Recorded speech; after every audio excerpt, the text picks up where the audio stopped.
Okay.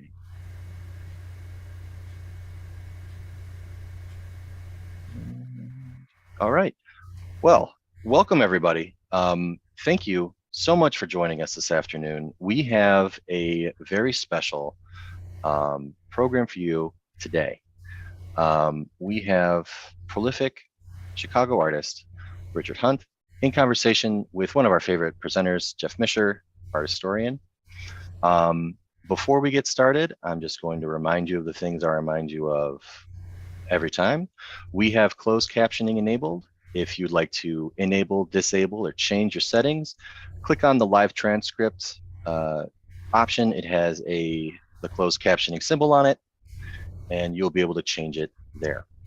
Secondly, we are simulcasting this on YouTube. There will be a recording on our YouTube page. I will send out that recording to everybody when it is over, so you can share it with friends and family, and it'll be on our YouTube page for you to watch as well. Two things that are coming up on Monday here at the library. We have the League of Women Voters. We are talking about the importance of midterm elections, how to build your ballot, how to do research on some of the more tough candidates. And that is on the 20th, 7 p.m. with the League of Women Voters. If you're a first-time voter, this is a perfect opportunity for you to get involved. If you're a voter who maybe just moved here and wants more information about voting in Cook County, stop by 7 p.m. Central Library. Okay, that is enough from me. I am now going to hand it over to Jeff Mishur, who is going to be our host today. It'd be good if I unmuted. Great. Thank you so much, Matt. And again, big thank you to you, Richard, for taking some time out of your busy day. Last you and I talked, you had cut back, I think, to 6 days work week, or is it? That's right. Six days, and on the seventh day I rest. Yeah, getting a little lazy in your up in years, I guess, huh? And I want to just mention everybody that when I was in the studio, Richard was actively at work, and I think I'm sure was working earlier today, and will probably do some additional work after we're done. I know his assistant Gwen is with him, who I met, and I know is a sculptor in her own right, as well as someone who collaborates with Richard. So for everybody here, and this is going to be really Richard's moment for us. I'm just going to try to facilitate some topics that I thought might be of interest to both Richard and members of the audience here. So first, I want to thank all of you for joining Richard and I for this casual conversation we're going to have, and there's going to be some images that we'll share as well. And in case you just joined us, this image-based conversation that Richard and I are going to have is sponsored by the Schaumburg Township District Library. And I just want to emphasize how great it is that the library is using this new type of technology to bring opportunities for cultural enrichment and education to people in a really barrier-free way. So for people who can't drive, or people who maybe are some distance away from the library, it's a great way for us all to be able to connect using this new technology. And if we have any technological issues, I promise we'll work them out. So please be patient with us if there's any issues with that. And again, a big thank you to all of you for joining me, but also for the library for sponsoring today's program. So before I introduce Richard, I wanted to give everybody just a little bit of background on why the library approached me, and then also some background on Richard's story. My name again is Jeff Mishur. My background is in the history of art. So unlike Richard, who has made hundreds or thousands of beautiful works of art that have inspired many people for many decades, I don't actually make anything.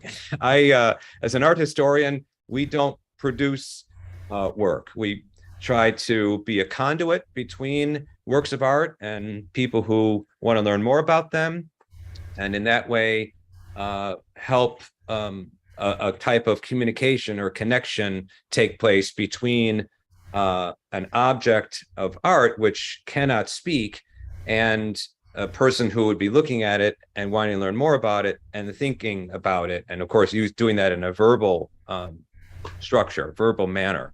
So that's our role in the history of art. And of course, we also interpret works in terms of what's happening in history. And we'll be doing that a little bit this afternoon, because I know, Rod, like all artists that I've ever met, Richard loves the history of art. He loves artworks that have been made by other people than himself over thousands of years of time. And he's fascinated with engaging in the world in a visual way. And whether that's objects in museums or objects out in the public realm, I think most artists I know, and Richard can comment on this if he wants to, they're really assimilating all kinds of visual experiences that they have, and then that ends up sometimes playing out in their work and sometimes not. But I hope we can get into that in a little bit.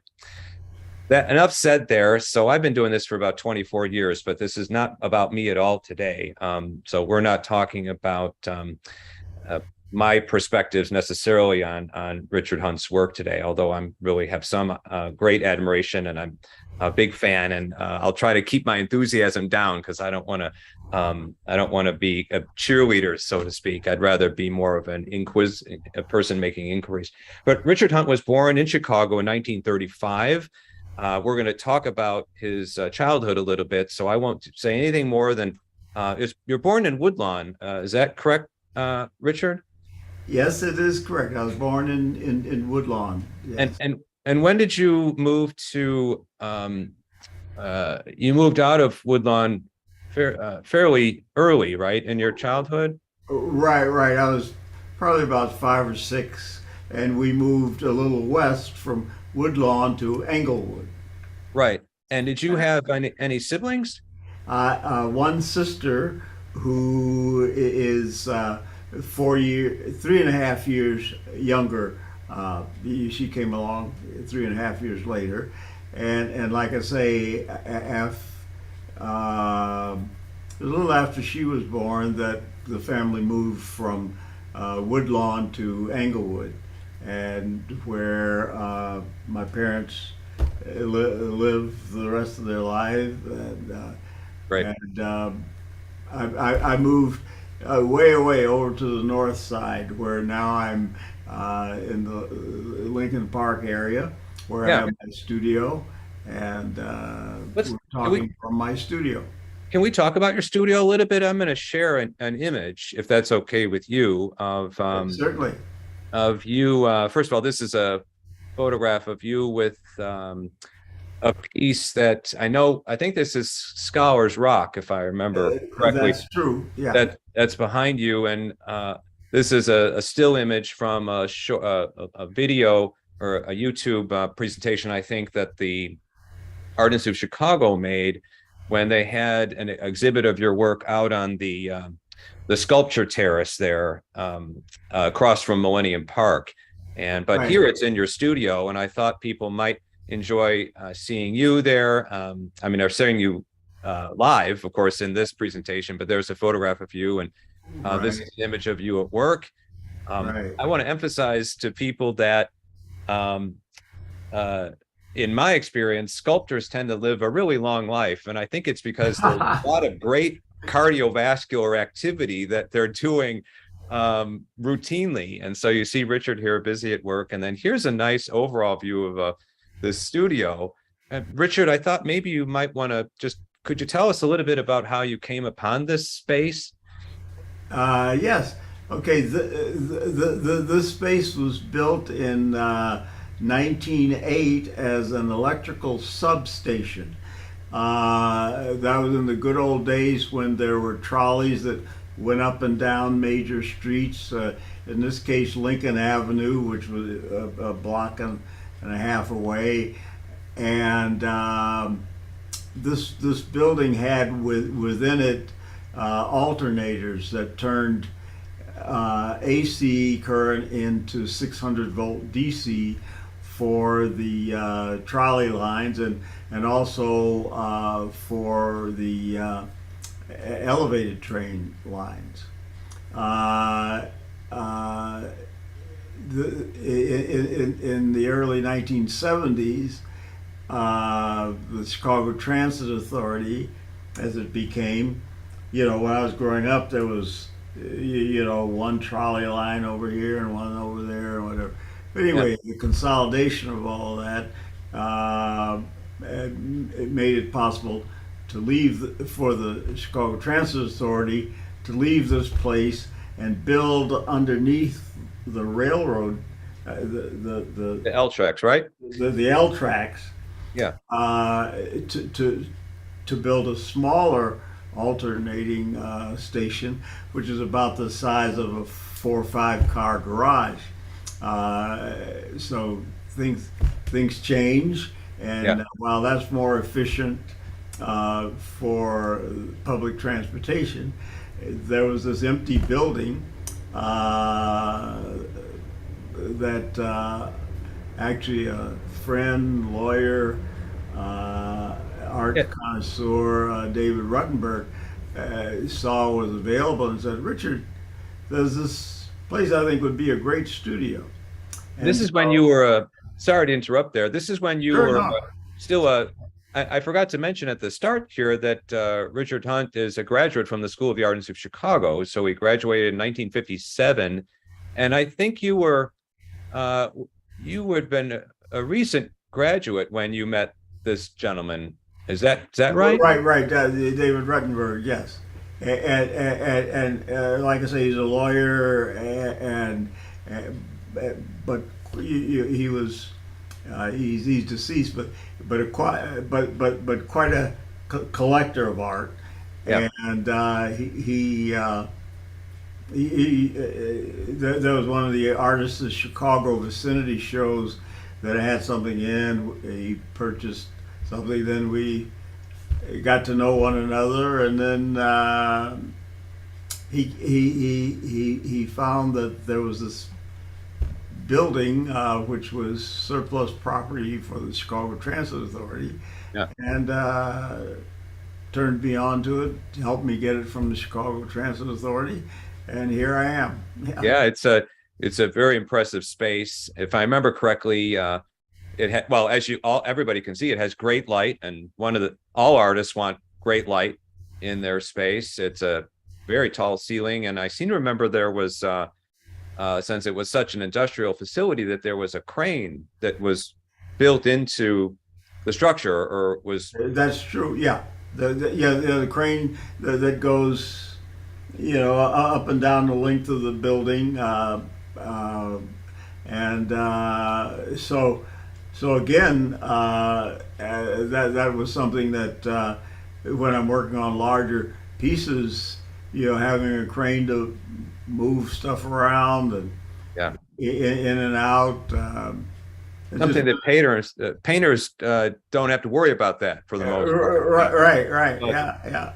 That's great. Well, it was just such an impressive space, and Richard is that's where he is now, although he's got his screen blurred, which is fine. Yeah.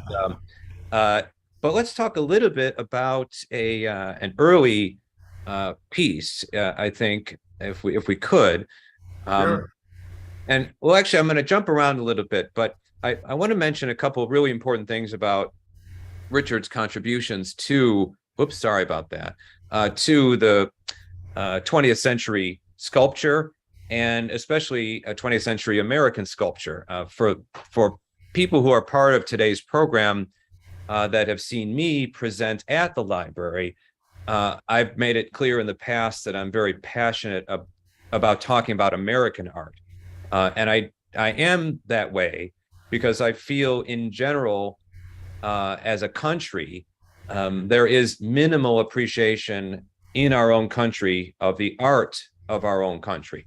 I think if you randomly would stop 10 people on the street and ask them to name 10 American artists, they probably couldn't do it, but they could name 10 European artists.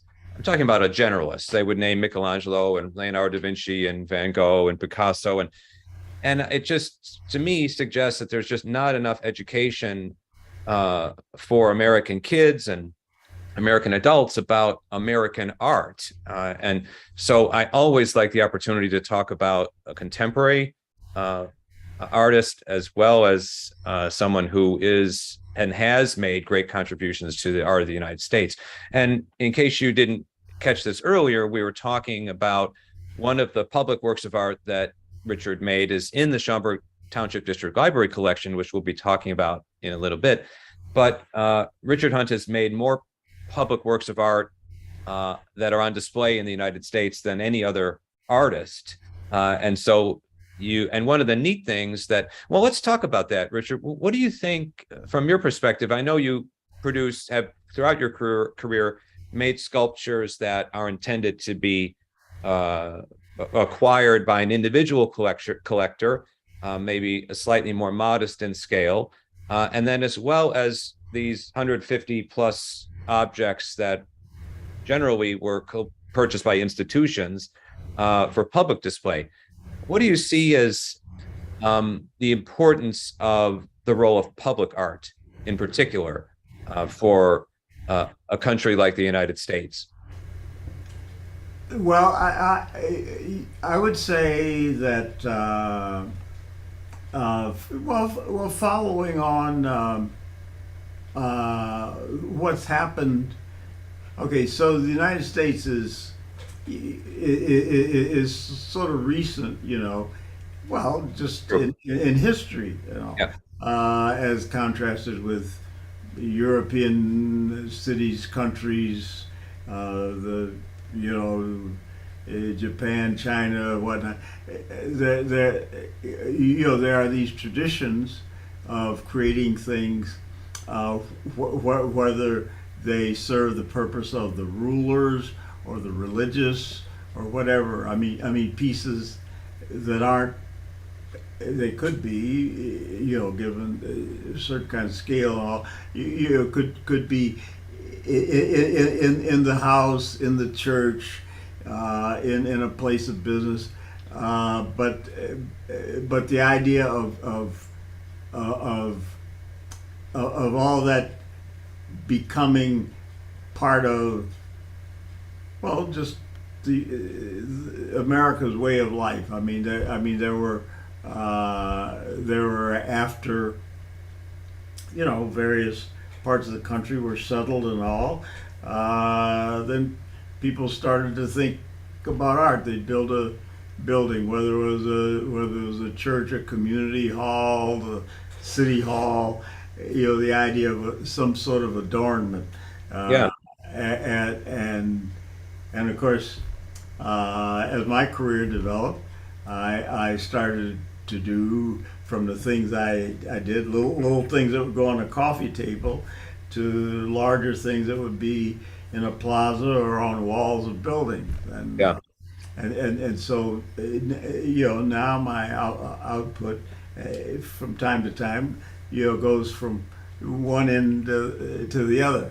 Yeah, I think I definitely have seen that in your work, and for those of you who want to do a local kind of staycation experience, there are a great number of pieces by Richard throughout the state of Illinois, and just in the Chicago area alone, I think there's almost 36 pieces, or maybe 36 objects, and I hope to talk about a few of them today.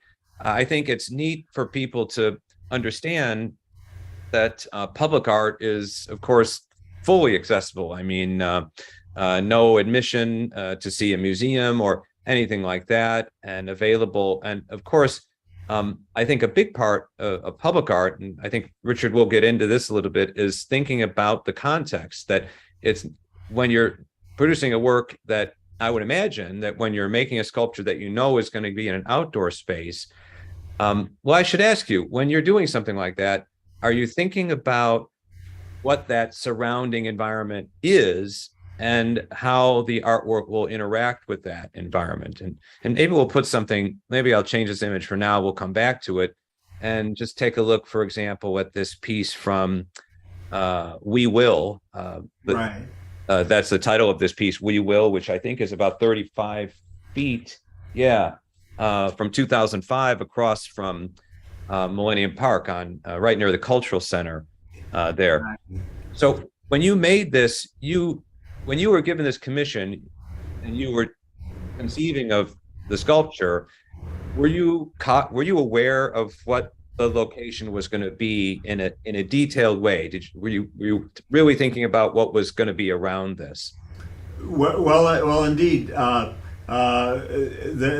was a building going up, which, in relationship to this image, would be to your left. Right. This is going west, and anyway, the building that was just being built at the time was on the left. And there are these 5 square feet on the sidewalk that that came to be considered a place to have a sculpture that well, it called some attention both to the building and then its proximity to the cultural center, which when I was growing up was the Chicago Public Library. Right. Yeah. And that was a big thing to go from Englewood, take the elevator down, and spend the day roaming through the big Chicago Public Library. Yeah, But the anyway, Beaux-Arts building. Yeah. yeah, yeah. Um, Now this piece here, I think that when most people think about sculpture, public sculpture, I don't know if it enters into the general art aficionado's mind that the surrounding environment is, in a way, visually an environment that competes against the sculpture in terms of its own visual properties. And so I think about some of the great pieces of public art in Chicago that both relate to their surrounding environment, but also are able to stand independently apart from that environment. So like the Calder there, right. Flamingo, or even the Dubuffet, which now we're not sure what's going to happen with that. I think it's now the building's been sold by the state. Right. And I think this piece really has done a wonderful job of staking a claim to its own visual identity because of its verticality and especially its flow and its organic feel, versus in the background in this photograph, we see grid everywhere. And so, but at the same time, the material, this is stainless steel, Right. responds to the material that we see in a modern city like Chicago. It Right. would somewhat, I think, incongruous for a sculptor working in marble to be producing work for the streets of Chicago. It just would Right. be, Right. if it was Italy, maybe, but not Chicago. And so I think this piece is just a perfect example of that harmony in terms of material that connects with the modern identity of Chicago as a skyscraper city, and yet retaining its independence against that busy type of backdrop that you see in this photograph. Of course, we have the state color there of Illinois, which is orange, because there's Right. always construction in Right. Yeah. Chicago and the state of Illinois. Well, let me go back, and if I could, and of course, for everybody who's engaged today, feel free to put your questions into the chat. If there's something about a particular work by Richard that I didn't get a chance to ask him about, you all could ask Richard. So just think about that when you're as you're listening and looking at objects, that if you have questions, you can put them into the chat and we'll get to them later. But aside from his accomplishments in terms of making contributions to the public landscape of the United States, again, more than 150 sculptures, I think, is the number that I saw in my research across the country. Richard also was the first African-American sculptor to receive a retrospective, or excuse me, a solo exhibition at the Museum of Modern Art in New York, which is one of the most prestigious modern art museums in the world. What did it feel like, Richard? That was 1971, so you would have been just 36 when that happened. Yeah. What did that feel like? What did that mean to you as a 36-year-old young man, to have the MoMA exhibiting your work as a solo exhibition. I know you'd been in earlier shows at the museum as part of a group. Yes. What was that moment like for you? Well, it was a defining moment. It gave me a sense of really having arrived, you might say. Yeah. And that you know there was work of mine in that exhibition from early to works that were just finished in time to get to the museum. Right. So it was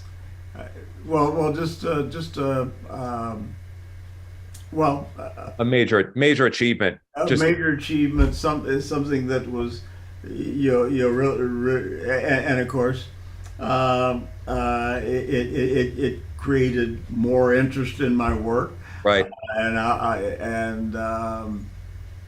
so it became a stepping stone, you might say. Right. Launching pad, right?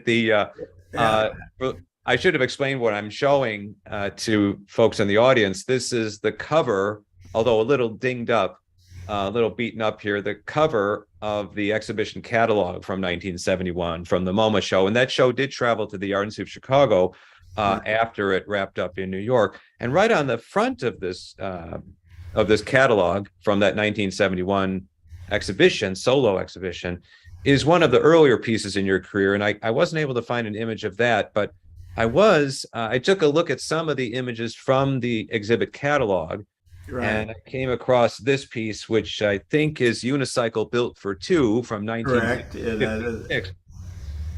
And then this piece was, I think, a recent sale by a local, or I'm not sure where the gallery was, but this is Unicycle. And would you mind, this is 1956, I think, so you would have still been a student at the Art Institute of Chicago Right. when you made this? Pardon? Were you a student still at the museum, or had you just graduated?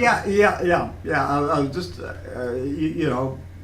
graduating the next year, but so I started to work on these pieces, my first metal pieces, where I'd have little bits of metal that I turned into the circle, and then galvanized wire that I would put together and solder into the forms of the figures.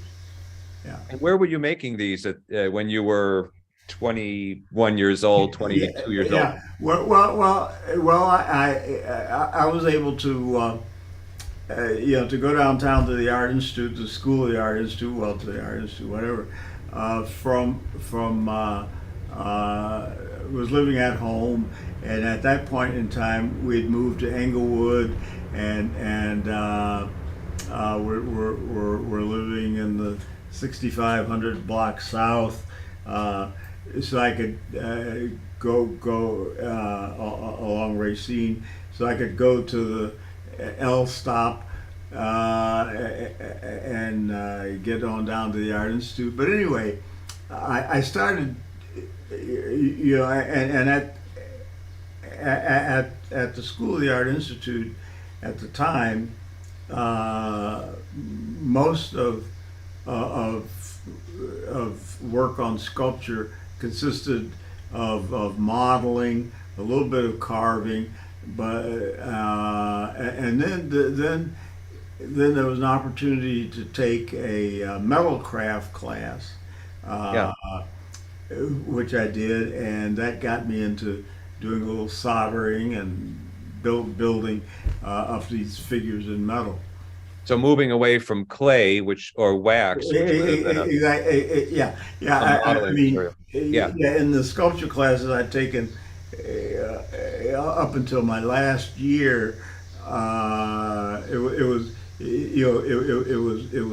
mostly modeling, building things up in plaster, a little bit of carving. I never got into carving. it wasn't going to become my way of making sculpture, Yeah. chipping away at stone or whatever. But let's thank you for that. Let's talk a little. I love the whimsy of these figures, the playfulness. Yeah, yeah, I'm reminded of Calder's circus a little bit yeah, yeah. with that. And but let's talk. I think you were making these in the basement of your parents' house, if I remember. That's correct. Yeah, yeah. So, you're They gave me a little corner in the basement that became that was my first studio. Yeah. that's fantastic. So I'm sure when you had your solo exhibit at the MoMA, I'm sure your parents really patted themselves on the back as well as were congratulatory. Well, that was quite something. They made the trip to New York for the opening, and no, it was They said, well, that was worth it. Glad we gave him that corner of the basement. That worked out. right, yeah. You always have to foster enthusiasm that children have for whatever it is they have, right? Because Well, exactly. who knows what their potential will be. And Right. so let's talk about another moment from that period. I think you had around that time, if I remember correctly, we talked about you having the opportunity to see an exhibit at the Art Institute of Chicago, or maybe it was in New York, or both. No, the same exhibit, Sculpture of the 20th Century, what was in New York and then came to Chicago. And it featured That's where I saw my first, as we see on my first Julio Gonzalez piece. Yeah. So Julio Gonzalez, for those of you who don't know Julio Gonzalez, a Spanish sculptor, and this piece is his most famous work, Right. Known as Montserrat, which is named for a mountain in Spain, and was first shown in public along with Picasso's Guernica mural during the 1937 World's Fair in Paris. And this is a piece that's in sheet iron. And so, Richard, could you maybe just talk to everybody here about what this meant for you as a young, I think you would have seen this when you were maybe not even 20 years old yet. I'm not sure how old you were, but Somewhere in there. It's hard for me to remember. Yes, right around 20. Yeah, right. Yeah. and you'd been working, as you just described, working in clay or wax, or maybe a little Right. bit of soldering, but this is Right. not made that way. This is something different, isn't it? Right. The idea of taking sheets of metal, forming them, and then putting them together. I mean, like in this image, I mean,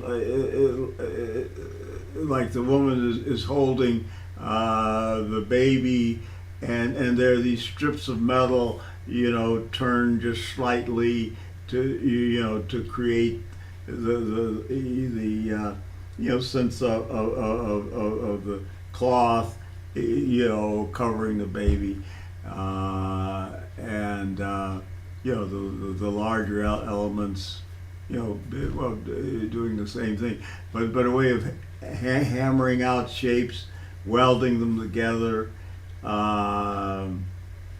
This looked to me like the way to go.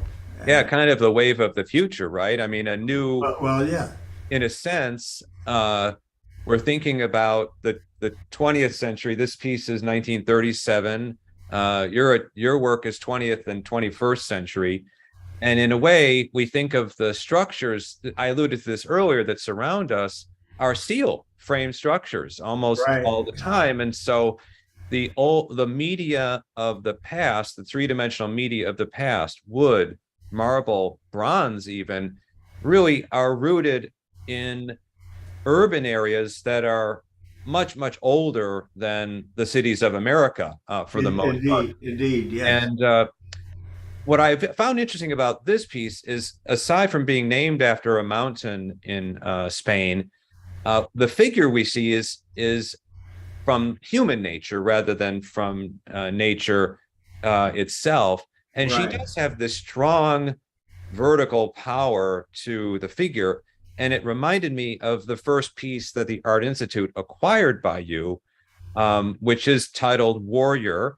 And I'm going to ask you to talk a little bit about how you made this in a minute. But for people who haven't been to the Art Institute recently because of COVID or for other reasons, this piece was acquired in 1958 by the Art Institute of Chicago from their student who had just recently graduated, Richard Hunt. So Richard graduated in 1957. The very next year, the Art Institute acquired something. That's a really important thing for a museum to be acquiring a piece by such a young artist. Really, I think, emphasized that the museum collectors are, and I think Richard, I'm going to have you talk a little bit about the person who bought this piece and then donated it to the museum in a second, and why he might have really been attracted to this particular medium. But it shows that the people had a sense of Richard's potential as an artist, even when he was still 20, 21 years old. And the museum recently mounted or installed, I should say, Richard Hunt's Warrior in a very prominent location. I think displacing, we were talking about European older city. The Mayol displacing the Mayol piece. So you're looking at the landing of the grand staircase, the central staircase at the Michigan Avenue entrance of the Art Institute of Chicago here. And Richard's piece has a place of honor. It faces Michigan Avenue, so people come in to the main doors. They're coming in between the Edward Kemmy's bronze lions, really in their traditional material and their traditional naturalistic look, really, I think, being very appropriate for the neoclassical facade of the museum. Yes. But then coming in, and there's this real emphasis that I think that the museum and the Art Institute, the museum in Chicago, that is comprehensive. They deal with art of all eras. So you have art from various different civilizations, and this makes a statement that encyclopedic museums have to collect contemporary art as well, because at some point, even this piece, as it will no longer be all that new. I mean, at some point, this is a 100-year-old sculpture and a 200-year-old sculpture. That's right.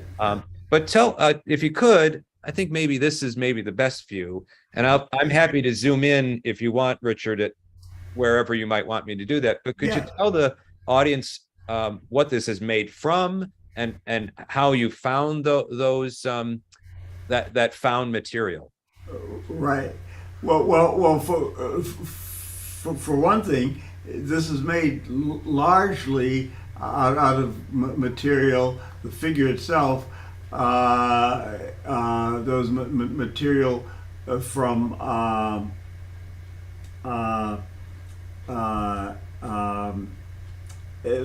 like tailpipes and exhaust pipes and so forth. Yeah, exhaust pipes and mufflers. Right. Mufflers. And it was purchased for the Art Institute by Mr. and Mrs. Merrimont. There used to be a Merrimont muffler company. Now, I didn't get the mufflers from the Merrimont Muffler Company, but here's a guy that he took over the business from his father. Merrimont Muffler Company was a big company at this time, and these were the good old days when a lot of people fixed their cars, like if they need to put on another tailpipe or something, they'd get whether it was Merrimont muffler or some other ones, and they work in their garages or out in the alley on weekends, keeping their cars going. Right. So anyway, the Merrimonts saw this piece and there was this interest in it on the part of the Art Institute, and they purchased it and made a gift of it to the Art Institute. It has I mean, it stands very distinctly apart from Montserrat. Different. Montserrat, if I remember correctly, Julio Gonzalez worked in the Renault factory. So he worked in an auto factory. So he had industrial skills that he applied to making fine art sculpture like this. In your case, these were not new mufflers or new bumpers of cars, but most of this material you were finding or acquiring from junkyards and so forth. Right. And there were there were a lot, at this point in time, there were a lot of people who had cars, and they would spend weekends, working on them. Like if a muffler was rotting, get a new muffler and all. And so one could go to the scrapyard and find these muffler parts, and they became the stuff of my sculpture. And then, like I say, the fact that Arnold Marymount, there was this Marymount muffler company that he inherited from his family, his father, and he said, "Oh, there's a sculpture with mufflers. I'll buy it from the Art Institute." I was thinking, perfect connection there. And another interesting thing is that my sculpture teacher, Nellie Barr, had when she was in Paris, worked in the studio of I'm having a senior. Didn't she work out of Mayol's studio? Yeah, right. So before this piece was placed in the position that it's in, there was this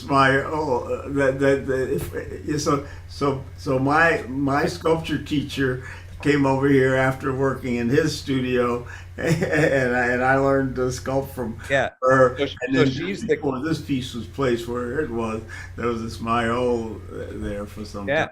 And so she's the link between you and Mayol, which is really neat. I thought we might talk a little bit about what you learned from Nellie Barr and her husband from their experience. I thought we'll get to that in a little bit. I think there'll be some interesting things to think about there.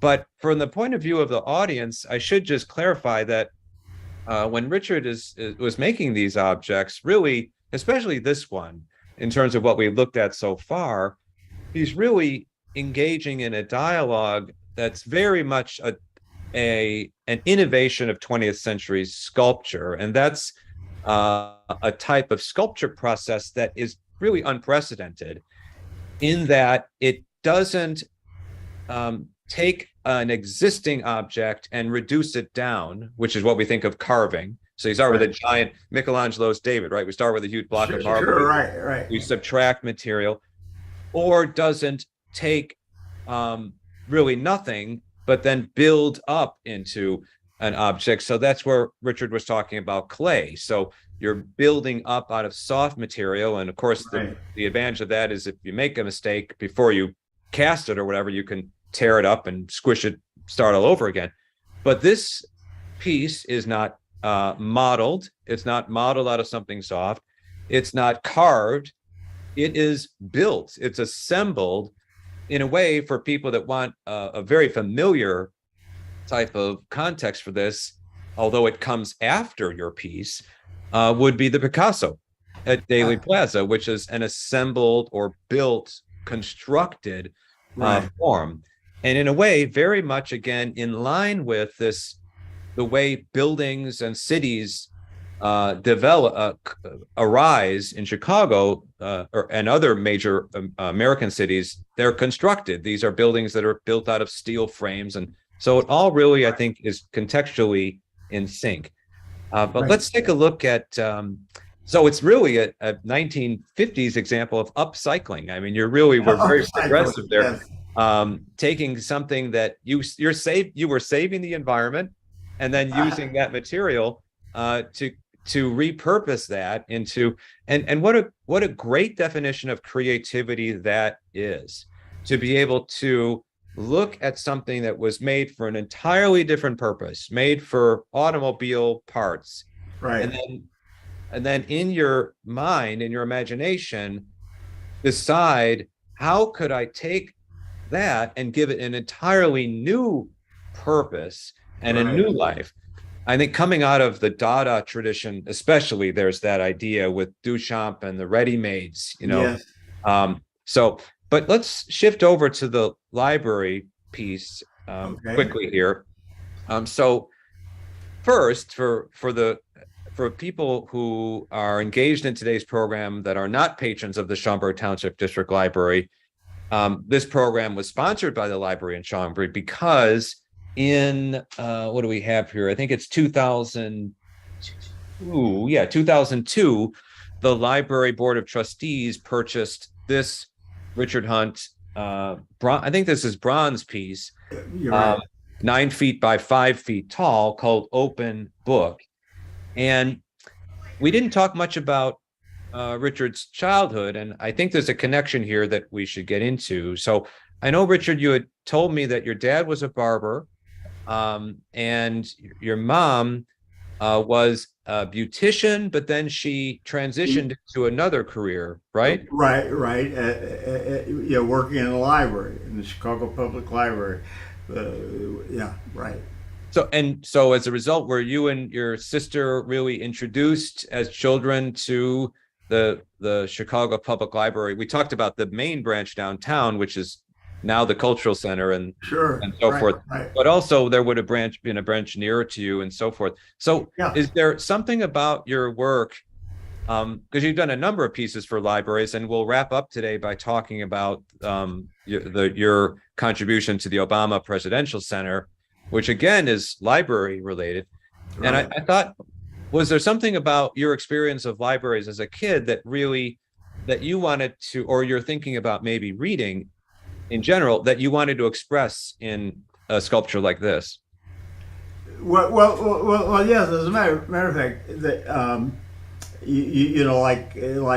like I'd mentioned before, my mother had been a beautician, and of course my father was a barber. Okay, then at a certain point, she decided she wanted to, but we would always go to libraries and get books. As a matter of fact, as we moved around in the Englewood area, I mean, we had a house on Racine Street just across from the park, and at that point in time, there was a library within the park. I mean, there was, and anyway, I used to get go across the street and get books. But anyway, they closed that library, but anyway, the idea though of having books around was very important, and of course, for my own self, these days I've got my own library.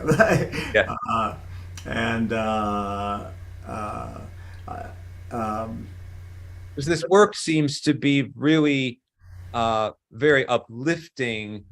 I think for people that see this, this is a close-up view of the sculpt, but it shows the entire sculpture. But for those who don't know, at the Schaumburg Township District Library, this sculpture is mounted on top of a circular book display cabinet or book display piece of furniture, and so it is really elevated, somewhat high up. Again, it's 9 feet tall, so it's probably stretches to about maybe 14 or 15 feet up into the air on top of this book display. And I think for a lot, when I used to live in Roselle, which was very close to the Schaumburg Library, I did a lot of my research here, and I loved this piece the first time I saw it, and it gave me such this strong sense of the type of opportunities and possibilities that libraries really represent in terms of gaining knowledge, and then with knowledge comes power, and with knowledge comes opportunity. Indeed. Everything about this seems to be so vertically oriented, but still organic and fluid, and almost like it's a form that's growing or morphing. Metamorphosizing. Yeah. No.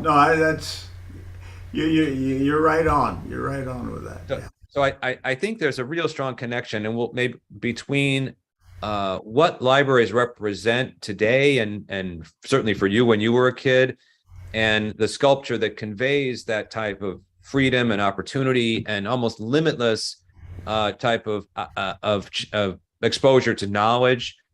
So we'll talk more about that, I think, when we talk about the piece for the Obama Presidential Center, because there's a real connection. But the other visual motif that struck me immediately was this ladder element. Oh, by the way, and here's another view of the sculpture. Always important, as art historians, one of the things I do emphasize to people when we talk about sculpture is always walk around sculpture when you have the opportunity to do so. Remember that it is not a two-dimensional object. It's not a painting, it's not a drawing, it's not a photograph. So you have the opportunity to walk around it. And an artist like Richard did think about the sculpture from every possible angle. And so we as fans of sculpture or consumers of art, we really owe the piece the chance to see it from these different angles. So give yourself a little physical activity. Don't just there you go and say, hey, how you doing? Take the time to walk around it. That goes for anything, even Michelangelo's David, which is so frontally oriented. A lot of people don't walk around the side or the back of the David because that's how I've always seen it my whole life, and they move on. But that's not what this is about. Right. So in terms of some of these organic forms that are out of an industrial material, which I think is a really neat idea. We think of industrial materials like steel and iron and even bronze, but we don't often think about them as organic or curvilinear or related to nature. And you've got that great marriage here. And we were talking earlier about tell me a little bit about how maybe your trips to the Field Museum to see African objects, or although I'm showing you something from the Art Institute here, because I just thought. Well, and of course, it's interesting that the Art Institute, at a certain point in time, started to collect this work. I mean, that is to say, when in the beginning, it was painting and sculpture from European, maybe China or Japan or something. But the idea of these works from Africa and various other places, South America, that have come into the Art Institute's collection. Show how over time it's taken on more in terms of representing what art is around the world. Great idea. I totally agree. This idea, the old idea of a European museum was more about this, that a European art museum would tell the story that is totally Eurocentric. Exactly. Starting with Greece and flowing, maybe Egypt thrown in there. Yeah. And then, continuing through the Renaissance and all of that. And then objects like these, which for those who don't know, these are from the Art Institute's collection. These are Chiwara headdresses from Mali, made between 1850 and 1925. They're wood with some pigment, some brass tacks, some grasses, and some metal. And these are not art. They were not made as art the way we think of them, though, right? These were part of a dance ritual, and they were worn as headdresses. So we have really these are Bamana people that we're talking about. I love that what Richard just said, because prior to I'd say certainly past World War definitely, and Right. probably really between the wars, you would never have found these in an art museum. You'd find them in an ethnographic museum like the Field Museum Exactly. or the Smithsonian Natural History Museum. Exactly. Yeah.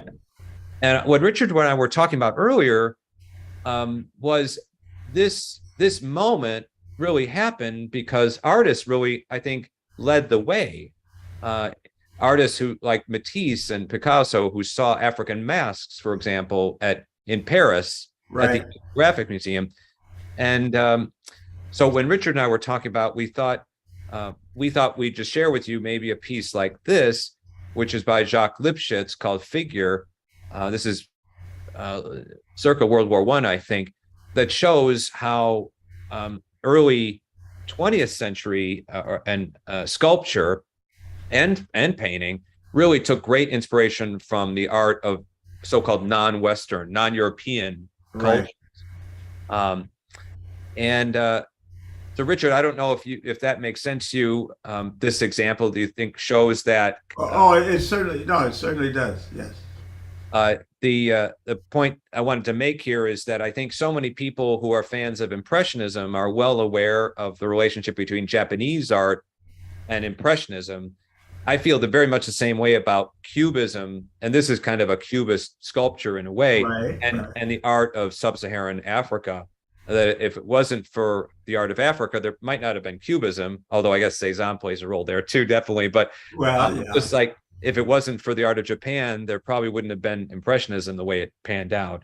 But let's take a look at, I thought we'd take a look at this piece, which I think this makes a nice connection with what we were just talking about.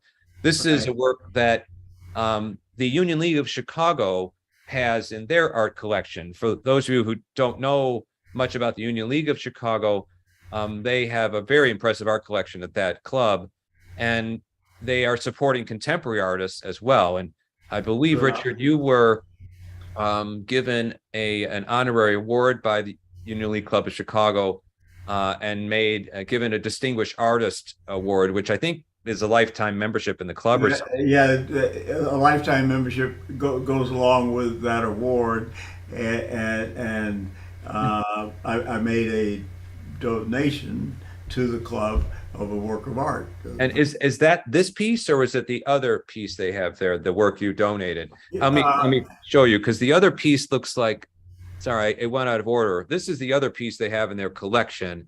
Right. And I couldn't remember which one you gave and which one they purchased, whether it was I gave the piece, the other this piece. one. This one, right? Okay. Did you think of this as a self-portrait when you made this? Sort of. Yeah. Is this pretty unique in your career? As I don't. It is. It's not like I went on to make more and more figurative pieces out of metal. Every now and then I'd take a whack at it, as I went on to, do the other thing. Well, it was a pretty good whack, I think, at it that you did. But I'm gonna circle back to that idea as well, because when we talk about the piece in the Ida Wells memorial piece there, Light of Truth, I think it'd be interesting to really circle back to this piece in terms of what you were thinking about for the Ida Wells piece. But I wanted to go back to the catalog from that solo exhibition that the MoMA had, and show this image of the catalog, because I'm fascinated by this 1957 piece by you. So you're like 22 or 21 years old. Right. And unlike the piece that we saw earlier, which was the unicycle built for two, which I love the title, by the way, for that. This is called Skyform. Right. And if I could go back and talk to the 22-year-old Richard Hunt and say, well, okay, in this year you made this unicycle built for two, and then you made this Skyform, would you believe that I would like to ask that 22-year-old, which of these two do you think is going to be kind of your defining style going forward? And it's clearly this one, right? Which right, has right, right, this idea so much that I think is part of your work, even to the present day, as I view it from right. an No, outsider's perspective, has this sense of the object rising up and out. that's Uh, right. Yeah. and for me, that really represents freedom. And All right, people all right. really interpret it in lots of different ways. But you mentioned Nellie Barr a little ago, your instructor. Right, And I think you had told me that she had been in Europe right. and she and her husband, I think they might have taught at the Bauhaus, which was under Yeah. great threat. Well, the husband had studied at the Bauhaus with uh, uh, Oh, Paul Klee, maybe. oh yeah, right, right. Okay. Yeah, Yeah. yeah. Okay, so and the thing is, when the Second World War came, uh, he she was Jewish, he was not. So they had to get out, Yeah. and they ended up getting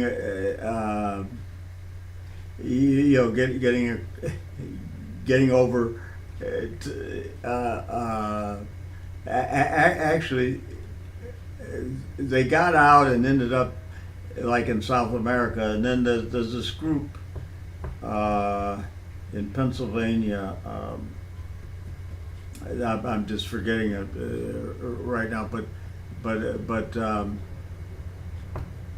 Then that led them to Chicago in the long, like through like a roundabout journey to Chicago. oh yeah, but they came up from Mexico and spent some time in this place. Quakers, is it Quakers? Yeah, I don't remember Group in Pennsylvania, Pennsylvania. Yeah. and then uh, when and okay, so and Paul had the husband had been at the Bauhaus, and when the Bauhaus moved here at IIT and one thing, anyway, they ended up coming to Chicago, and as a matter of fact, they taught at the Art Institute, but they also taught at the university at U of C. Yeah. Well, she taught some at U of C, but then there's the Illinois Institute of Technology. Oh, right, right. They taught there. Back then, Armour Institute of Technology. Yeah, right. Right, yeah. And so, and you, as a young man, a student of theirs, Right. were you intrigued by, or were you wanting to learn about their experience of seeking freedom in this country from persecution in Europe? Did you? I'm interested if, as a young man, you were thinking about your professors that had saw America as this land of freedom, but Right. I don't know if you were they aware of maybe some of the complexities of that notion of freedom in America. They were not to begin with, but those are things we talked about. Yeah, you know that they had escaped to freedom, and and then of course we became close. More than just teacher student. They were interested in my work and the way it was developed and developing and all that kind of stuff. And see, the thing was, she was Jewish, and her husband was not, and of course, so there was this escaping from that. And as a matter of fact, they were able, after they got here and set up, to get her father here, and anyway, so it's a lot of stuff, a lot of back and forth. And Yeah, yeah. I seem to remember you telling me that it when you dialogued with your teacher, that he or she is thinking about America as this great place of escape to Right, shape you. Whereas she really hadn't necessarily thought about your perspective about your ancestors that were forcibly brought to the North America. right. So that idea of two different ways of thinking about freedom, kind of achieving freedom or seeking it, it seemed to be an interesting dialogue. And along those lines, It was, yeah. I want to, and so a work like this, I think, is very much about that freedom as I see it. And I almost forgot, I forgot to mention, I want to do this now just to give us a little perspective. This piece that I showed at the library, I mentioned this ladder motif, and I forgot to mention when Richard and I talked about this this motif in this work and in the Carter Woodson Library piece, which is called Jacob's Ladder. This is called Open Book, but the one at the Carter Woodson branch of the Chicago Public Library is called Jacob's Ladder. I had asked Richard about that title. I was curious if it was, really religious in nature, and he had shared with me that he remembered in church as a child hearing that spiritual. Yeah, we are climbing Jacob's ladder. Yeah, so I thought soldiers of the cross. Yeah, and I thought let's let people not hear that from us. But let's just hear from Paul Robeson for a couple minutes. That'd be great. And we'll give both of our voices a rest for just 2-3 minutes and let people hear this. And it just seemed like a nice perspective for people to have for a work like this or other works of yours that have this ladder motif in it. So let me share that real quick. I'm going to stop sharing your work and just really quickly, I probably won't play the whole thing, but just a little excerpt of very Paul good. Robeson. Let's see here.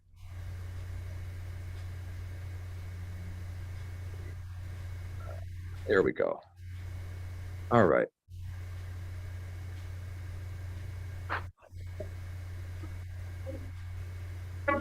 Can you hear this, Richard? We are climbing Jacob's ladder. We are climbing Jacob's ladder. We are climbing Jacob's ladder. We're soldiers in this fight. Every rung goes higher and higher. Every rung goes higher and higher. Every rung goes higher and higher. We're soldiers in this fight. Rise and shine. Whoops, let me stop that. Give God the glory. Rise and Well, I thought that might just be, what a voice. Oh my God. Yes, indeed. Yeah. What a powerhouse. Definitely. Well, so I just thought that since I had not been familiar with that spiritual until you told me about that. I knew the story from the Old Testament, but I didn't know about the spiritual. So I thank you for that. And that hooked me up with that Paul Robeson piece, which is Right. so powerful. But let's share your work again one more time here and try to get that. There we go. We'll see what else we can talk about. I'm going to jump around a little bit. So let's see. Oh yeah, so in terms of this, it's already there by 1957. This, for me, this, as I see it, this upward and expansive, uplifting type of element. And it seemed to be, as your career progressed, that direction just really opened up more and more for you. So this is the piece from Midway Airport, which is Flight Forms 2001. You want to talk a little bit about this? Did the commission come from directly from the airport staff? They have these percent for art programs for various public works in Chicago and in Cook County for that matter. And so the expansion at Midway Airport gave rise to the to using a certain amount of money that went with the expansion to works of art. I mean, Yeah. there are a couple of murals inside the airport, but then of course I was invited to do this piece as one makes an entrance Yeah. to the airport. And it is a great entrance experience for people going to the Midway airport. Yeah. Yeah. So I thought, and was this one of your first monumental pieces, or had you already done? I would say this is, this probably is the largest of the monumental pieces. 30 some feet high, and Right. all. I mean, and of course it was interesting. There was a whole lot of back and forth, about how high it could get, the way planes come in over. Right. Yeah. You don't want an accident. No, but occur. it all came out all right. That yeah, right. Well, let's take a look at a few other pieces. Just I talked about this other work, also stainless steel. We Right. Will. Where was the title coming from for this piece? I didn't get a chance to ask you that when we met. Yeah. Well, there's this I will, Chicago saying, Yeah. yeah, and so I thought I'd call it We Will because it means we will. I mean, Yeah, say us, Community. rather than me. Yeah, we're in it together, community. Yeah, I think it's and again, very different piece in terms of really more of I think a more economical statement here, kind of saying a great deal with slightly more simple economical shapes versus the more Right, complex flame-like elements, but both this great sense of verticality. I thought as we wrap up, I just want to mention two very recent things, and I want to make sure I have a chance to show them both. The first is this piece, The Light of Truth, 2021. So it was just dedicated last year. Right. And I was fascinated by this when I found out about it this is in Bronzeville. For those of you folks who don't know, this is at 37th and South Langley Avenue in Bronzeville, a memorial monument, I should say, to Ida B. Wells. And when I first had heard, wait a second, Richard Hunt's getting a commission that relates to Ida B. Wells, I thought, how are they going to pull that off? Because aside from your portrait of the artist as a young man that I showed a minute ago, which was 1998. So that was right. That was this piece here, which is just 2 years before Flight Form, 3 years before Flight Forms. I thought, how are they going to do that? Because people who want an Ida B. Wells monument, they're going to want a naturalistic, they're going to want a likeness of her. Right. And I thought, but that's not what Richard does. So how is that going to come off? And maybe you could tell us how you found a way to reconcile that and create that hybrid experience, something that gives a likeness of her, that tells people what she looked like, but also is a true expression of what people expect of your work on the more abstract level. Right. So what we were able to do, I mean, the idea, what we see, this parkland, replaced. There were these Ida B. Wells homes, public housing, and actually she had a house on used to be South Park Boulevard, now it's King Drive. But anyway, she had a house that she lived in. I mean, a house that was that didn't have anything to do with the public housing. Sure. Anyway, and so as part of rejuvenating this section of the South Side, creating this long park area, and it seemed like a place within it to place an homage to Ida B. Wells, and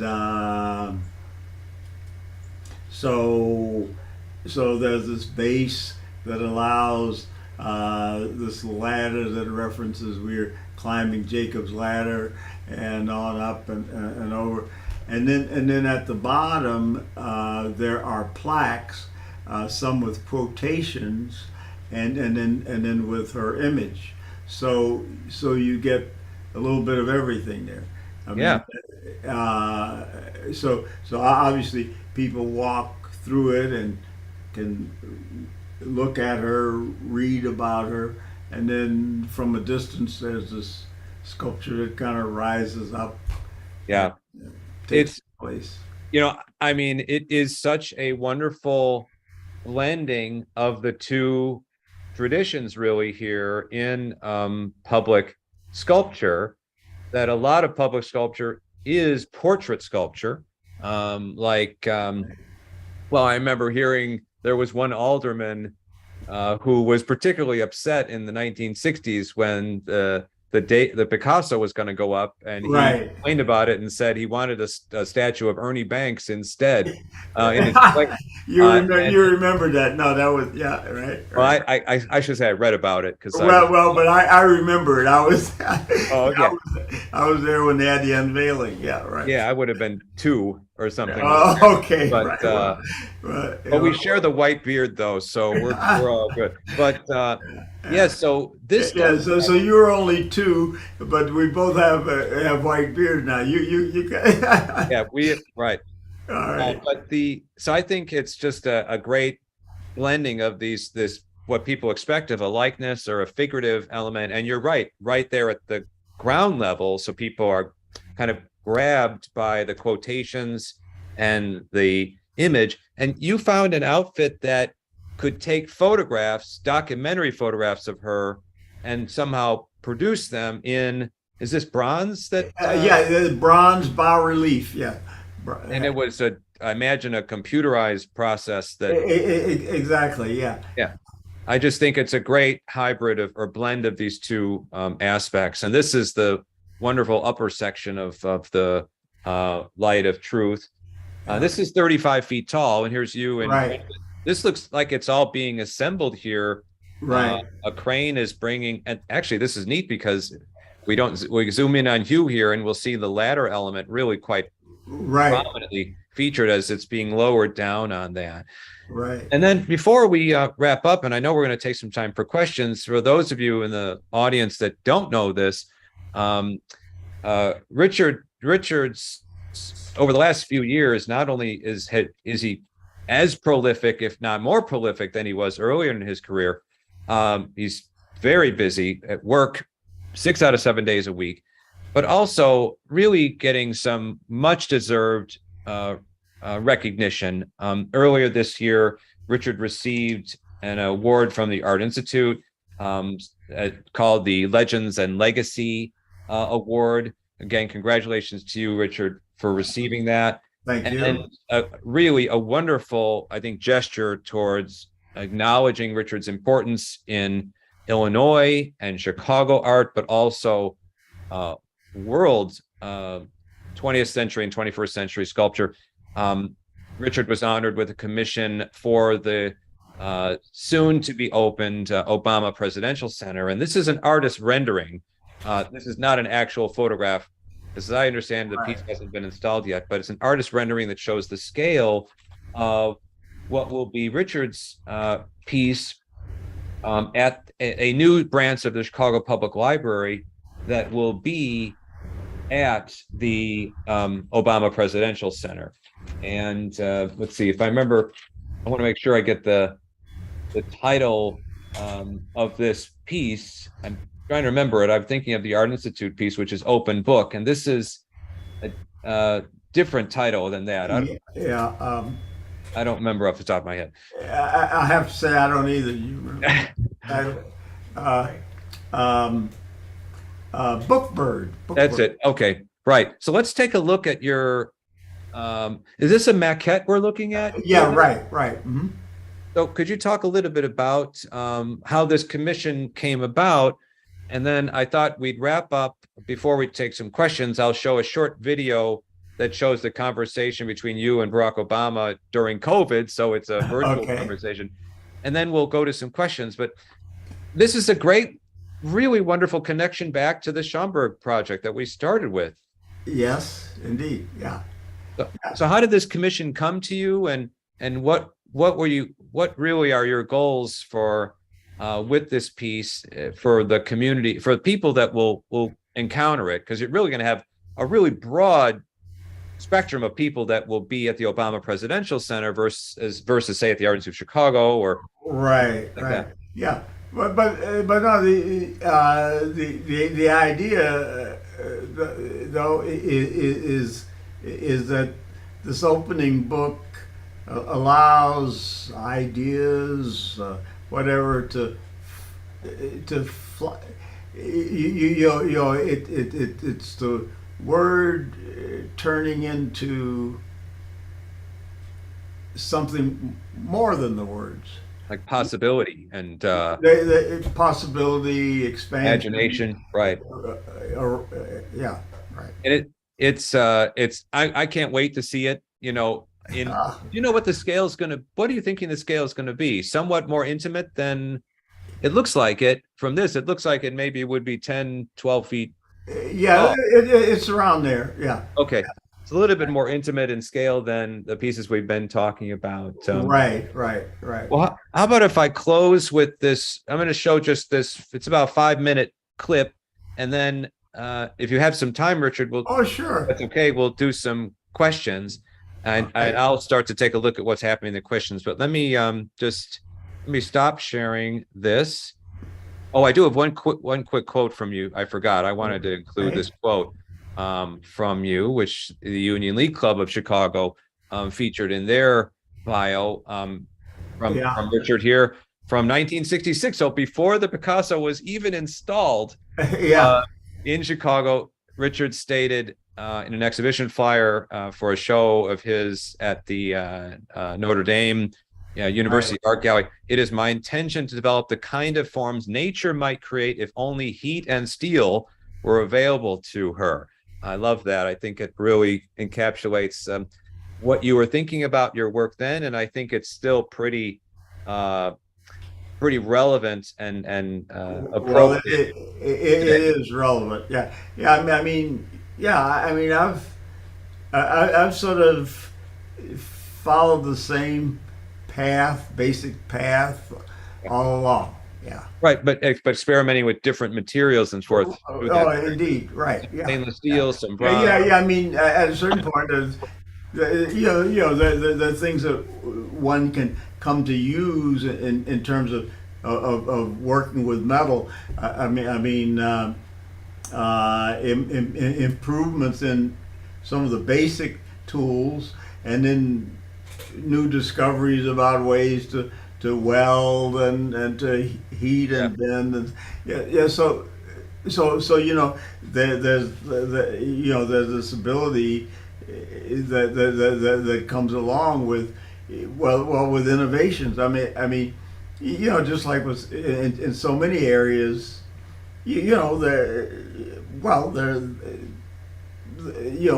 innovation moves on. Right. A lot of people have a lot of ideas about a lot of things. Just like us sitting in front of our computers. Who would have thought? That's right. I mean, at least when I was younger, a critic or somebody would come by, they'd have their notebook, and now we've got You know, Phones we've and all got that. all this on tape, and Yeah, so you've got to be artist and metallurgist and all kinds of things. The stuff that painters never have to worry about, you've got to figure out how is this thing going to hold together and how is it not going to fall down? How is it going to withstand the wind of Chicago? The painters don't have to deal with any of that stuff. Well, let's show this clip and then we'll take some questions. But let me do that. Okay. And, this is, you probably are. Actually, you know what? I'm going to show two. This is very short. The first one is very short. It's the Ida B. Wells clip. And then I'll show the one from the, this is from the Kavi Gupta Gallery website. Okay, good.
And then I'll go ahead and share one more time the Obama one, because I almost forgot. I forgot that I had the Ida B. Wells. I thought it's so brief. I'll show both there, but we'll do we'll share the one for which is yet. You think it's going to be unveiled?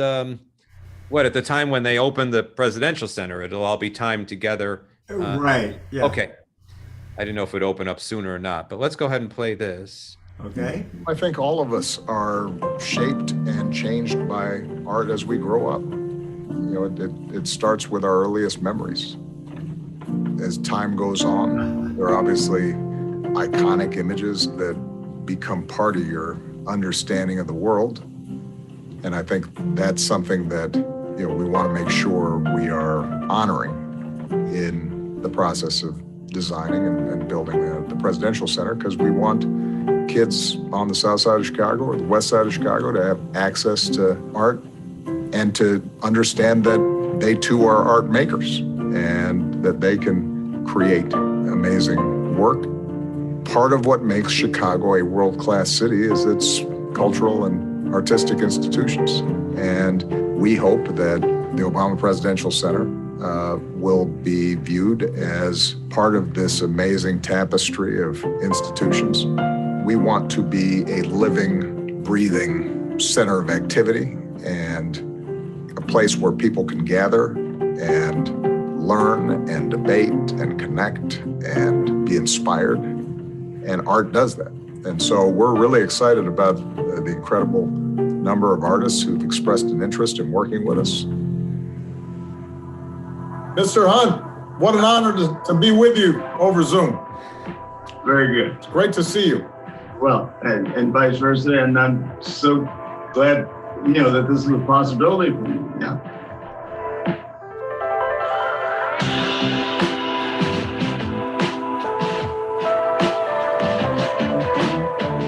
When I was born, my parents lived in Woodlawn, 63rd and Everhart. I think I was about 4 years old when we moved to Inglewood. There was a Southside Community Arts Center. I took a few classes there. As a kid, my mother took me and my sister to museums, you know, both the Art Institute, the Field Museum. What I saw in those museums made me more aware of various possibilities. I had spent a lot of time, you know, taking art classes. And then when I got a scholarship to go to the Art Institute, then I said, okay, I'm going to be an artist, and in particular, a sculptor. I set up in my parents' basement a little studio to work, then started to exhibit my work in art fairs, and then give another boost to my career. I guess it was in the 60s where African Americans were, you know, in a lot of areas trying to make inroads. And there were people that picketed and petitioned the Museum of Art and Art and many other museums to exhibit, works of African Americans.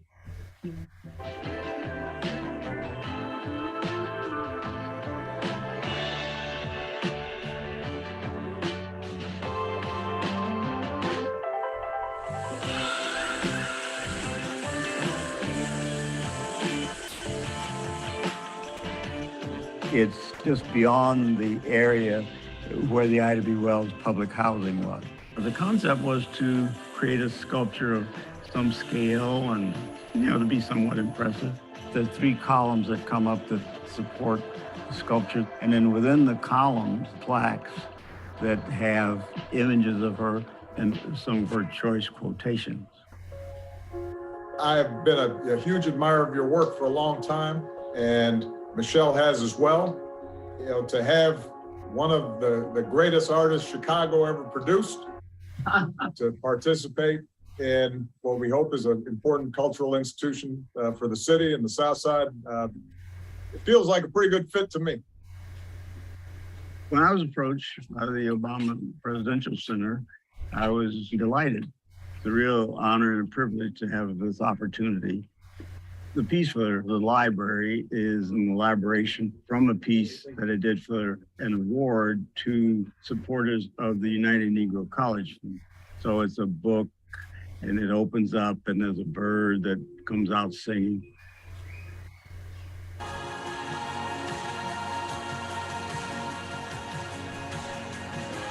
I want them to see this book bird, as I call it, as something that encapsulates the progress one can make through reading and study.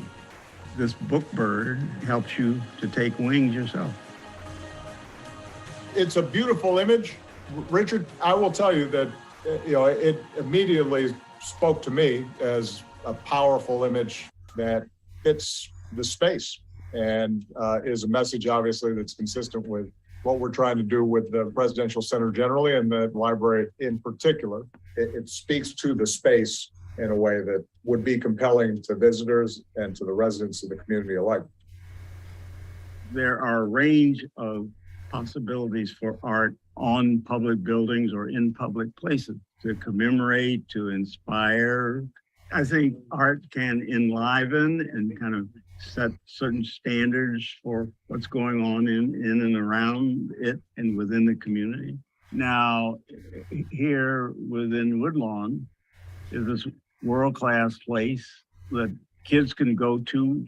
It's an opportunity for a community to absorb information and inspiration from something that's right in their midst.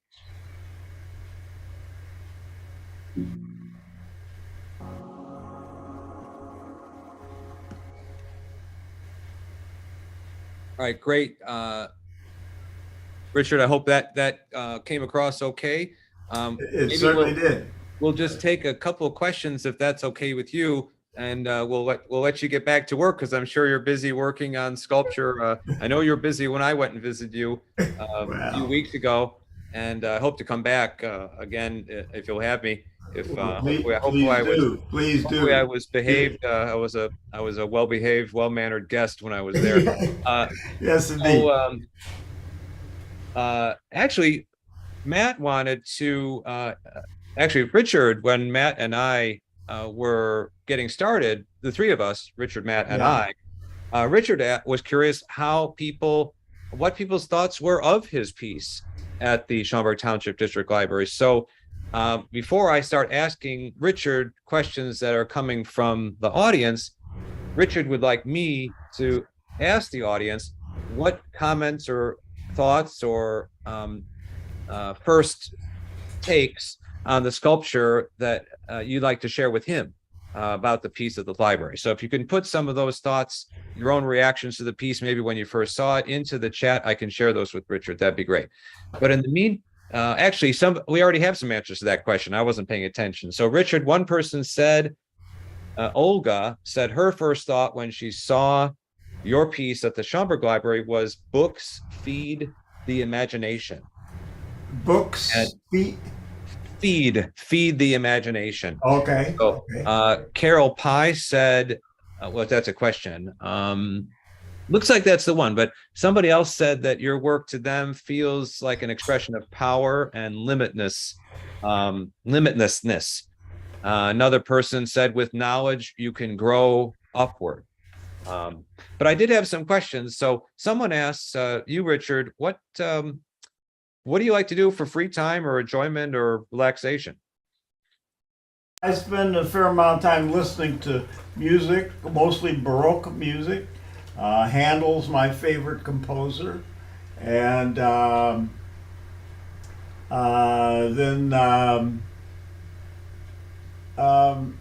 I don't do much else beside sculpting. I mean, or thinking about sculpture. I'll go home and maybe make a sketch or something, or look at images I've taken of the pieces, one thing and another like that. Yeah, great. Carol asked, what is your favorite, I think I know the answer to this, but I'm going to ask it anyway. What is your favorite piece of your own, and why? Well, I'm like somebody with a lot of kids. Oh, they're all my favorite kids. I knew that. You knew that was. I get the same question people ask me as an art historian. I'm doing a talk on Cezanne or something. They'll say, well, which is your favorite Cezanne painting? I'm like, I don't know. It's that they're all so great, and there's so many different ones. But I've heard other artists say my favorite piece is whatever I'm working on now. Right. So someone else asked, I think we answered this. So someone asked, who were artists that inspired Richard? I think we talked about Julio Gonzalez. I think we talked about maybe Calder and the various known or anonymous artists that produced art from the African continent. I think those are some of the sources that came to my mind. Richard, I don't know if there's any I failed to mention, but are those kind of the biggies? Well, yeah, and there were some artists. As I started to work more directly in metal, David Smith, he here in America, and a couple of, but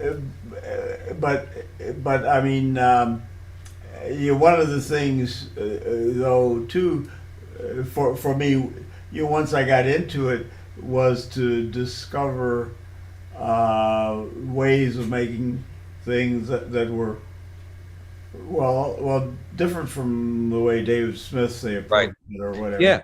Right. And still though there was a lot that influenced me, coming from Gonzalez. Yeah. Right. Great. Thank you. Mm-hmm. Someone asked if you ever do work or have done work for theater productions at all. Any like set design elements or anything like that? Or somebody also asked movies as well. There have been a few times when some people doing movies came here to shoot a little bit. I can't remember right now, but that's been the case. Some people have this idea they want either somebody who's in the film to be doing some art stuff or visiting an art studio. Gotcha. Right. All of this or that. Yeah. Neat. Well, it is a really impressive space. I can see why the environment that in which you work is a environment that nurtures your work, that inspires you. Somebody added, I think I just covered it. I think I'm all, oh, one last question, Richard, and then we'll let you go. Okay. Wow. And wait, again, just ahead of time, thank you so much for sharing your time with us today. It's a pleasure. I'm glad we've had the conversation we've had. Cecilia asked, I'm sure you've been asked this many times before, and certainly given your connection with projects that end up in library environments, as we heard former President Obama talking about the kids and so forth. Cecilia asked, do you have any advice for young artists?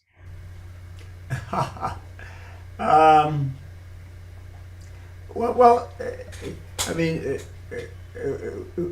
well, okay, when you say that, you say young artist. I think children mainly. I think Pardon? children. I think she's thinking about. Yeah, yeah.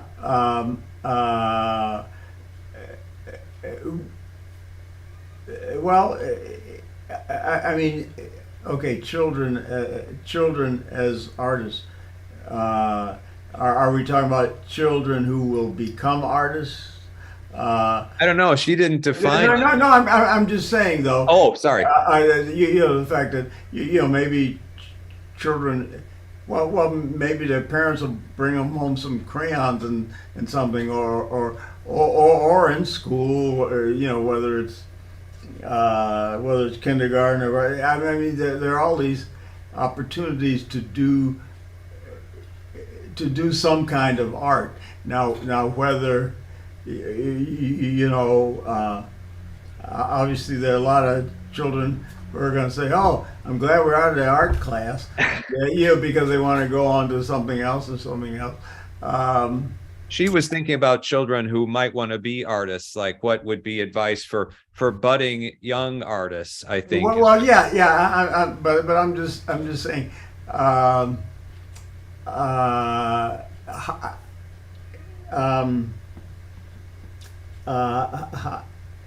Well, I mean, the advice for budding young artists. Well, for one thing, it's to see a lot of art. Go to the art institute. Go to the Contemporary MCA. Museum. Yeah. Look at what artists have done. Obviously, get books and other materials on artists' work and development. And then look over their shoulders and say, well, you know, put a little bit more over here. Yeah. I remember one artist once told me that when parents come and ask him about what to tell their children who are making art, so the parents go to an artist like yourself and say, hey, what should I tell my kid who's good at art? I think I don't remember what artist said this, but he said, or it was she, I don't remember which, said, don't be too encouraging and don't be discouraging. Okay. Really just ask more questions, because if you're too encouraging, then in a way it tells the kid that there's no room to grow, right? They've already done it. Yeah. Discouraging, of course, that's even worse. But if you just kind of comment and ask questions, then the children can kind of follow their own path, you know, which I thought was interesting. Not to give too much praise, right, and not really to be obviously critical or negative either, but just kind of support. I thought that was a neat idea. I agree. We've let's see here. Diane Popper said that she was your teller at Amalgamated Bank when you came to cash your checks from Northern Illinois University. Oh, that was me. She's talking. Sorry, I'm looking at that. I'm thinking she's talking about. I think that's me. Okay. I don't know. Diane, I don't know if you're talking about me or Richard, because I went to Northern Illinois University. She must be talking about you, Richard. Did you ever cash checks from Northern Illinois University? Northern Illinois University? No. Yeah, I don't. Maybe it's me, but I don't remember getting paid. I think I paid Northern Illinois University. But sure. No. Diane thinks that's you from 50 years ago. I think that's I don't know. I think that might be a little confusion there, but I don't remember. I think so. I don't think you spent much time in DeKalb. I did. That's where I did my BA and my MA. Oh, okay. Yeah. In art history. But anyway, sorry about that, Diane. I think there's a little confusion there. Yeah. But well, tell you what, everybody, I think I've covered all the questions. Matt, I'm going to let you maybe wrap everything up here. But before I let you do that, I'm going to say three thank yous. The first thank you is to our audience today who took time out of your Saturday to join us and learn about one of Chicago's greats in terms of its public art and its art community in general. And I would encourage you to visit not only Art Institute of Chicago, but also the Museum of Contemporary Art, which has a nice collection of Richard's work. And then you can do some searching on the Chicago Public Affairs website, I think, would help you get a map so you can find out where you could access different pieces by Richard. I'm sure there's some stuff at Governor's State. I know there's a sculpture park there as well. So I know Richard has objects. And if you're going to Washington, D.C., definitely go see his giant piece that's at the National Museum, the Smithsonian National Museum of African American History, where he has just recently produced a massive piece there. I think it's called Swing Low, another spiritual reference there. Right, and it hangs from the ceiling as you enter it's the piece. a huge lobby piece. That's 2016. But so first, thank you to all of you for joining us. A big thank you to the library, again, for sponsoring this program and coming up with the idea. This is my first time ever doing an artist interview. So I hope it wasn't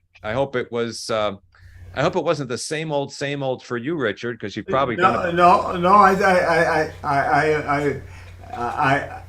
I appreciate what you brought, in terms of questions and all, and I think you covered a lot of bases. Yes. Great.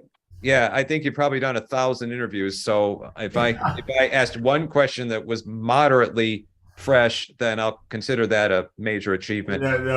Again, my last thank you is to you, Richard, directly. Again, just thank you so much for sharing your time with us, and thank you for your work. Thank you for the gift you've given to kids, adults, seniors, people of all age, all backgrounds. People see your work, and I think in general, your work makes people feel that they have potential, and that there is that they have really lots of possibilities and opportunities, and certainly very uplifting. And we need all of that, as much as that we can get right now. It's works about that make people feel good and uplifted and confident and optimistic about the future. So thank you for all of your work and also for your time shared with us today. Matt, I'm going to hand it over to you, and please just tie things up as you see fit. Thank you, everybody. Again. Well, I appreciate it all. Thank you. All right. And thank you to Jeff for his hard work today in putting together this interview. Thank you to Richard for taking time out of his busy schedule. And I'd also like to thank Richard's team at the Richard Hunt Studio, but especially Eric Stevenson, who has been my contact. He's been wonderful to work with, and it was really great that he took the time to help us get Richard to you. I'll pass that on to him when he comes in tomorrow. Yeah, is Richard? Yeah, please do. Eric is probably at the Foundry today. Is he? Is that where he is? Yeah, right.